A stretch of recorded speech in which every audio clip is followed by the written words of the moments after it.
Hello guys, hello classmate, magandang umaga. Good morning sa inyong lahat.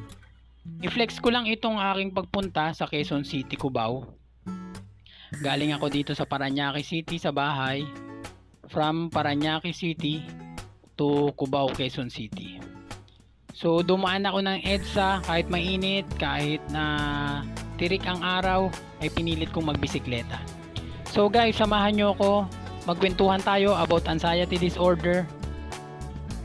Samahan nyo ko sa aking pagbibisikleta. So bago ang lahat, sa mga hindi pa nakakakilala sa akin, ako nga pala si Kuya Arnold. Gumagawa ako ng mga pang good vibes vlog at itong patungkol sa anxiety disorder o nervyos. Isa ako sa naka-recover at naka-experience ng anxiety disorder o nervyos, na kung saan ang binabahagi ko naman sa inyo ay patungkol sa aking sariling karanasan sa anxiety disorder o nervyos. So ngayong araw ay ibabahagi ko sa inyo ang step by step na ginawa ko para makarecover sa anxiety disorder na ito. Sa mga hindi po nakakaalam o sa mga hindi pa nakaka-experience ng anxiety disorder o nervyos, gusto ko lang pong ipagbigay alam sa inyo na iba po talaga kapag may nervyos ka.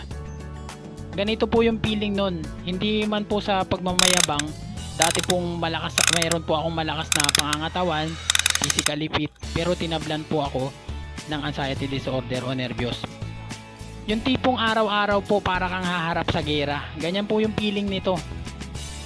Andyan yung kaba, nandyan yung takot. Takot po yung nangingibabaw sa araw-araw. Wala ka namang kalaban. Ganito po ang feeling ng may nervyos.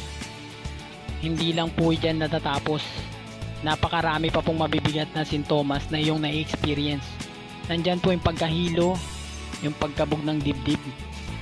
Napakabilis na kabog ng dibdib. Yung pagkahilo talaga nakakatakot po talaga. Sobrang hilo na mabigat pa sa ulo. Ganyan po ang experience. Ganyan po yung na-experience ko. Talagang araw-araw para kang haharap sa gera. Para kang magko-collapse. Napakarami pa pong iba. Kapag ka may nervyos ka, napakaraming mabibigat na sintomas na mararamdaman mo talaga. Nandyan pa yung bigla kang mangangatog, bigla kang manghihina, manlalambot yung mga tuhod mo, mangangatog yung mga kalamnan mo. Nandyan po yan. Sabayan pa ng hilo. Na-experience ko po lahat ng yan. Nandyan pa yung araw-araw para kang sinasakal, umihirap sa paghinga, sumisikip yung dibdib mo, at hindi pa po dyan natatapos. Napakarami pa pong mabibigat na sintomas na yung mararanasan talaga kapag meron kang nervyos. So ang payo ko lang, kung may mga kamag-anak kayo na may nervyos, kung may mga mahal sa buhay kayo na may nervyos, pilitin nyo po silang intindihin. Intindihin nyo po sila ng maraming beses, dahil base sa aking karanasan po bilang may nervyos, napakahirap po talaga kapag may nervyos. Yan na rin, nasabi ko na rin na napakaraming mabibigat na sintomas. Intindihin nyo po sila ng napakaraming ulit, dahil napakahirap po talaga. So kung may mahal man kayo sa buhay na nagsasuffer ng ganitong sakit, yung simpleng pag-intindi po sa kanila sa araw-araw, malaki na po na itutulong nyo nun sa kanyang pag-recover sa sakit na ito. So back to topic tayo. Kwento ko, unang linggo ko naranasan yung anxiety disorder. Sobrang hilo, ang daming sumasakit sa akin sa likod. Kala ko may naputol na ugat sa akin. Unang linggo kong naranasan ang nervyos. Gusto ko lang nakahiga ako, tapos magpapaaraw ako para na akong atakihin. Ilang beses ko rin na experience ang panic attack unang linggo ng na experience ko itong nervyos. First 1 week ko naranasan ang anxiety disorder. Naiirita ako sa maraming tao. Medyo takot sa maraming tao. Tapos makakita lang ako ng maraming tao, may bumubulong na sa akin. Tapos maglalakad-lakad lang ako sa may street namin. Ay natakot na yung mangingibabaw hanggat sa may bumubulong na sa akin na parang binablock niya yung aking isipan. Parang binablock niya yung aking isipan. Tapos takot na yung mangingibabaw sa akin nun. Yan, na-experience ko yan. Yung kala mo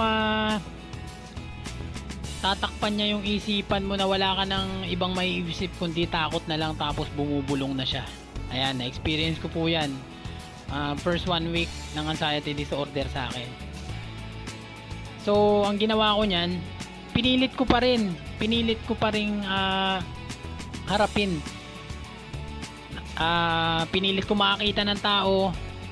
Talagang ang ginagawa ko nun, pagka medyo parang ninenervyos na ako ng maraming tao, sumisibat na ako hanggat sa araw-araw ko yung pinagpatuloy na hindi pipwede to. Ayun yung tinatatak ko sa isipan ko, hindi pipwede to, kailangan ma-overcome ko to. Nagpapaaraw ako para na akong aatakihin, pero pinilit ko pa rin, go pa rin ako. Ayan, mga first 1 month yan, talagang nilalabanan ko siya. Naranasan ko rin yung takot kumain, yung mapili ka sa pagkain dahil feeling mo high blood ka. Feeling ko high blood ako kapag naparami ako ng pagkain, kasi nandun yung bigat sa ulo nararamdaman mo talaga yun pala, mali pala yun, maling itinanim mo sa isipan mo yun. Hindi ka naman high blood. Ang kailangan mo pala talaga, kumain ka ng marami, kumain ka ng masusustansyang pagkain. Ang dami kasing pamamaraan na tatakutin ka ni anxiety disorder. Ang dami niyang gagawin na pananakot sa'yo. Halos lahat yan gagawin niya. Yung ultimo sa pagkain, tatakutin ka niya na pagkatapos po kumain, ang dami mong mararamdaman. Tatakutin ka niya na parang high blood ka. Kasi pagkatapos mo kumain, feeling mo talaga high blood ka kasi biglang bibigat yung ulo mo Gagawin niya talaga lahat ng pamamaraan para matakot ka. So dapat talaga malakas yung panlaban natin sa kanya. Yung panlaban natin sa anxiety disorder talaga, pagdarasal talaga. Nang sa ganun pagkalooban tayo ng mahal na Panginoon ng tapang at lakas sa araw-araw para hindi madaig sa pananakot ng anxiety disorder. Panlilin lang. So lahat ng sintomas na yan, lahat ng sintomas na mabibigat ay panguuto, pananakot, panlilin lang ng anxiety disorder. So napakahalaga na lagi natin tinatanim sa ating kokote na malakas tayo, wala tayong sakit, sa isipan lamang natin ito. Kahit nandyan na yung mabibigat na sintomas na ito, lagi nating isa puso na dala lang ito ng anxiety disorder. Huwag tayo magpapadala sa mga sintomas na yan. Hindi rin ako kaagad-agad naka-recover noon. Napakarami din pinagdaanan ko, ilang beses din ako nag-panic attack. Tapos ito na yung pagbabalik trabaho ko, hindi naman ako agad-agad nakapag-bisikleta. Nag-commute muna ako nung unang araw. Nandiyan pa nga yung point na sa sobrang takot ko talaga, hindi ko kayang pumasok mag-isa. Nagpapahatid pa ako sa asawa ko talaga. Sa sobrang takot nangingibabaw talaga. So katulad nyo rin ako, natakot na takot nung una, kala nyo malakas yung loob ko. Hindi po.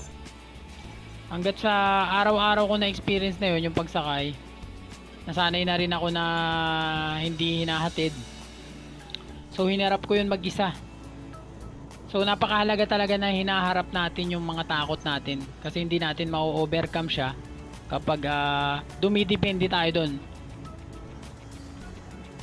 For example, takot ka na laging takot ka na wala kang kasama. Aalis ka, kailangan may kasama ka. Huwag kang didepende doon. Kailangan sanayin mo rin yung sarili mo na walang kasama. Harapin mo yung takot mo, dahil doon mo siya ma-overcome paunti-unti. Ayan yung step by step na pag-recover sa anxiety disorder. Harapin mo kahit paunti-unti yung mga kinakatakutan mo. Yan, katulad ko,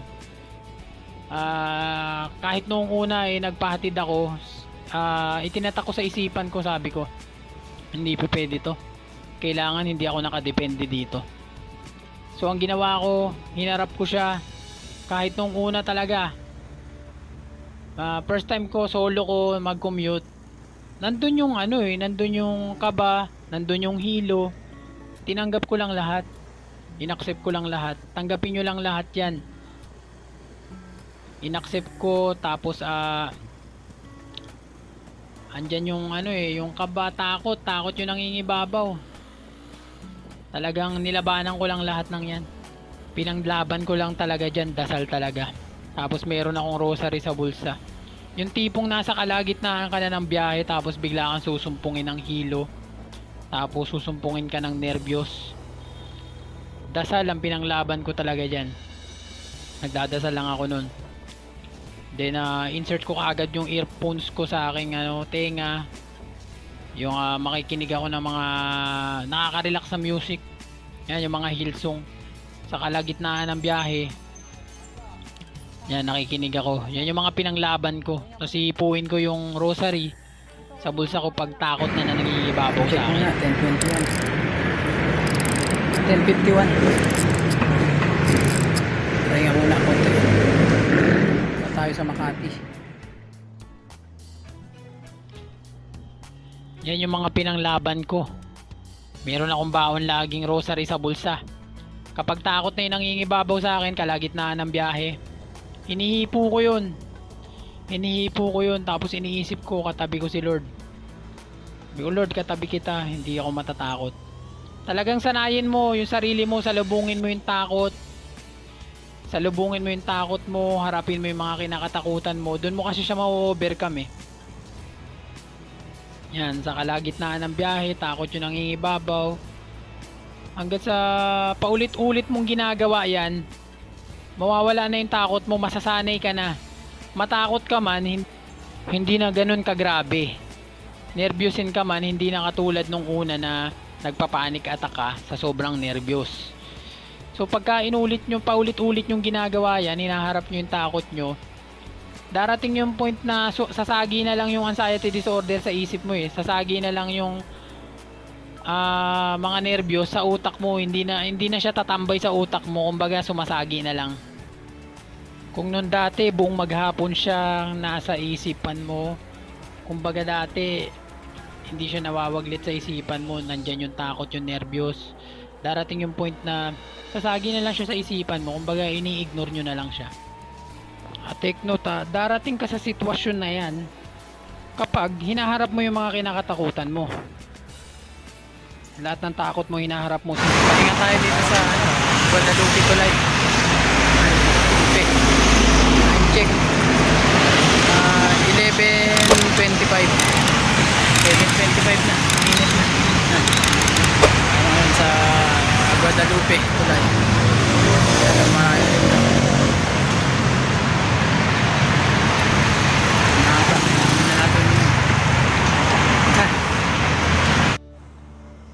Punta naman tayo dun sa kung paano ako nagbisikleta muli. Noong nasanay na ako mag-commute araw-araw, trinay ko naman magbisikleta. Nandun pa yung mga mabibigat na sintomas, nandun pa yung hilo, nandun pa yung kabog ng dibdib na mabilis, yung biglaan ako mangangatog manlalambot, nandyan pa yung mga yan. Pero pinilit ko pa rin magbisikleta, sabi ko hindi pwede ito, kailangan makarecover ako ng 100%. So hinarap ko siya, hinarap ko yung hilo ko habang nagbibisikleta, kahit nasa dinadalaw ako ng ng nervyos, kalagitnaan na ng pagbibisikleta ko andun yung biglaan ako manlalambot, yung parang gusto kong bumalik ng bahay, pero hindi, pinilit ko. Ang pinanglaban ko talaga dasal palagi. Sabi ko, Lord, hindi mo ako pababayaan, alam ko nasa tabi kita. Hindi naman ako binigo ni Lord, talagang tinulungan niya ako. Talagang patunayan mo rin yung faith mo sa kanya talaga. Huwag kang aatras, huwag kang babalik. Patunayan mo yung tapang mo, patunayan mo sa mahal na Panginoon na hindi ka natatakot. Sa ganyang pamamaraan, tingnan mo, bibigyan ka niya ng tapang at lakas sa buong maghapon. Dasal lang talaga yung panlaban natin dyan. Kailangan tapatan natin ang pananampalataya natin. Yun lang naman talaga ang sikreto. Dasal talaga yung sikreto. Kasi napaka powerful ng pagdarasal talaga. Yan lang yung pinanglaban ko dyan. Talagang hinarap ko yung kinakatakutan ko. Hindi ako nagpadaig sa mga sintomas. Gaya ng pagkahilo kahit nakakatakot pa yan. Sabi ko, Lord, ikaw nang bahala sa akin. Hindi mo ako pababayaan, alam ko. Kahit sa kalagitnaan ng biyahe ko, gustong gusto ko nang bumalik. Pero hindi. Hindi ako nagpadaig sa mga sintomas na yan. Pinatunayan ko sa mahal na Panginoon na kaya ko ito, hindi niya ako pababayaan. So kung haligi ka man ng tahanan at kailangan ka ng iyong mga anak, panahon na para wag matakot sa anxiety disorder o nervyos. Panahon na para harapin mo lahat ng kinakatakutan mo. Dahil kawawa ang iyong mga anak. Kailangan kanila. So lalaki tayo, kailangan harapin natin yan ng buong tapang. Hintayin mo pa ba yung point na wala na kayong makain? Ayan yung yung naging wake up call sa akin eh. Kailangan kong gumaling, kailangan kong asikasuhin yung aking mga anak, kailangan kong pakainin sila, kailangan kong magtrabaho para sa kanila. Kung isa ka man ngayon, haligi ng tahanan. Diyos lang ang may hawak sa buhay natin. Hiram lang natin ang buhay natin sa mahal na Panginoon. So, siya lang may hawak ng buhay natin. At hindi ito hawak ng kung sino pa man. Tanging Panginoon lamang ang may hawak ng buhay natin. So panahon na para harapin mo lahat ng iyong kinakatakutan. Kung ama ka man ng tahanan, ilaw ka man ng tahanan, estudyante ka man, bata ka man o matanda, panahon na para harapin mo lahat ng iyong kinakatakutan. Panahon na para ang anxiety disorder naman ang takutin natin. Matagal na panahon niya tayong tinakot. Ngayon kung may kaalaman ka na sa kanya, panahon na para siya naman yung takutin natin. Punta naman tayo dun sa may sumpong, no? Yung sinusumpong ka pa rin ng anxiety disorder mo kahit na ilang buwan na yan. Ako noon, kahit 4 months na yung anxiety disorder ko, sinusumpong pa rin. Kasi may point na, araw kasi na maganda yung pakiramdam mo, may araw na pangit yung pakiramdam mo, na experience ko yan. Tapos